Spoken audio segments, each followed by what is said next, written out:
Assalamualaikum, kembali lagi nih di YouTube channel Bundanya Mas Kias.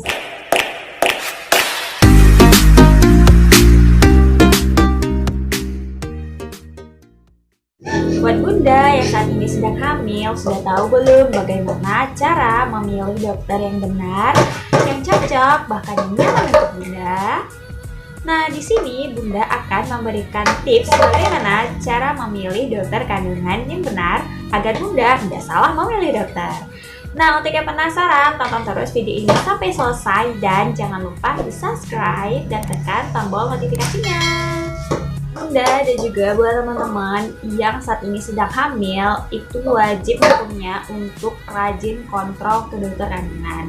Biar apa? Agar kita mengetahui perkembangan janin. Apabila menemukan hal-hal yang tidak diinginkan, kita bisa mengatasinya lebih awal.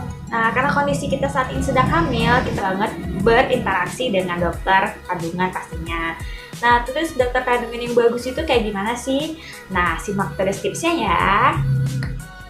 Tips yang pertama, memilih dokter kandungan yang bagus adalah berdasarkan gender atau jenis kelamin. Kenapa? Ini untuk menemukan tingkat kenyamanan kita sebagai pasien. Dokter itu kan banyak banget, apalagi dokter kandungan, ada yang cewek, ada yang cowok. Apalagi dokter obgyn, dokter kandungan, itu banyak banget. Tapi secara pribadi, kalau Bunda itu lebih cenderung memilih dokter kandungan yang perempuan. Karena apa? Karena dokter kandungan yang perempuan itu membuat kita lebih nyaman pada saat konsultasi. Nah, itu yang pertama. Terus kalau dokter kandungan yang perempuan itu biasanya lebih mengerti kondisi pasiennya, karena kan sesama wanita ya. Kalau misalnya nih kita sebagai pasien datang dengan keluhan nyeri perut bagian bawah, nah kalau dokter yang perempuan itu pasti lebih bisa memposisikan kondisi pasiennya itu kayak gimana, karena kan perempuan pasti merasakan hal yang sama gitu. Saya juga pernah merasakan kehamilan, jadi paham. Di sini bukan berarti dokter cowok juga nggak paham, mereka mungkin lebih paham, tetapi pahamnya berdasarkan pengalaman dari pasien-pasien yang sudah. Kalau dokter yang perempuan bisa paham berdasarkan pengalaman pribadinya. Terus kita juga lebih merasa nyaman karena apa? Kalau di bagian obgyn atau bagian kandungan itu lebih ngebahas ke bagian-bagian sensitif wanita seperti bagian perut dan juga bagian reproduksi wanita. Jadi kalau misalnya kita ada masalah ke bagian-bagian tersebut, bakal lebih enak kalau kita konsultasikan ke sesama wanita, ya nggak sih? Oke, next. Tips yang kedua itu berdasarkan referensi. Jadi Bunda bisa tanyakan kepada teman-teman dan juga kepada saudara-saudaranya yang memang pernah hamil sebelumnya. Tanyakan kepada mereka dokter mana yang mereka pakai sebelumnya. Terus tanyakan dokternya itu bagus nggak, konsultasinya gimana, nyaman nggak gitu. Di sini jangan malu bertanya atau malas bertanya, karena ini untuk kesehatan kita dan kesehatan janin kita. Nah, kemudian tips yang ketiga adalah berdasarkan survei. Nah, maksud berdasarkan survei di sini adalah Bunda bisa menunjuk salah satu rumah sakit tujuan yang nanti Bunda berencana untuk lahiran. Nah, di sini Bunda bisa tanyakan kepada salah satu tim medis di sana seperti perawat dan juga bidan. Nah, di sini nanti Bunda tanyakan di rumah sakit itu apabila perawat dan bidannya itu hamil ataupun melahirkan, mereka lebih prioritas ke dokter apa? Atau mungkin lebih gampangnya kalau misalnya Bunda atau teman-teman punya saudara, punya adik atau punya kakak yang di bagian medis atau di bagian keperawatan, bisa tanyakan hal yang sama seperti apa yang Bunda bilang. Berdasarkan survei ini sangat worth it. Kenapa? Karena orang-orang medis di bagian rumah sakit itu paham betul dan mereka pasti mengetahui. Karena dari satu rumah sakit itu pasti perawat. Iya sih.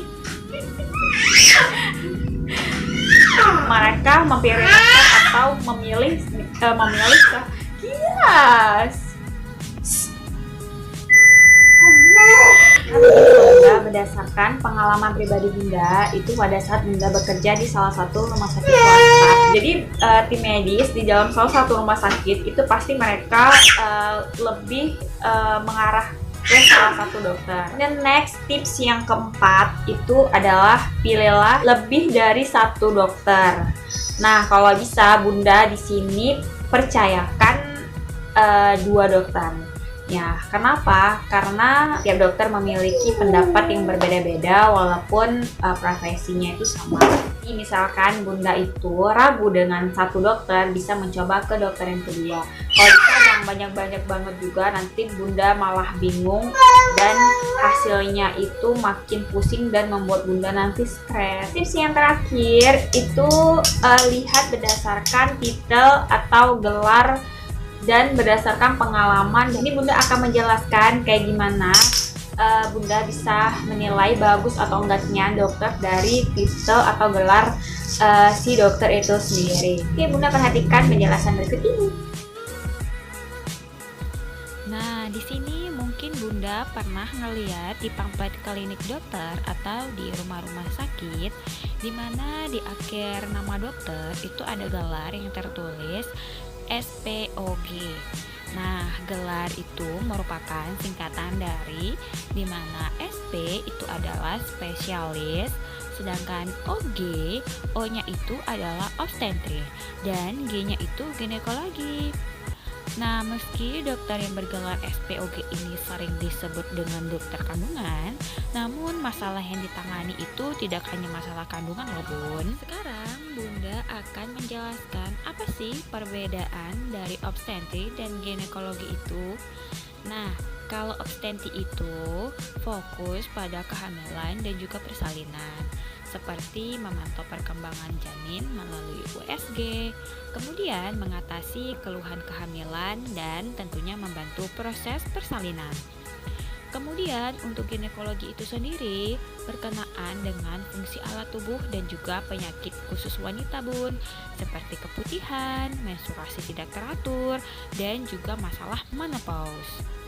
Nah, di sini Bun, dokter obgyn juga ada subspesialisnya Bun, di mana para dokter itu lebih fokus pada suatu penyakit.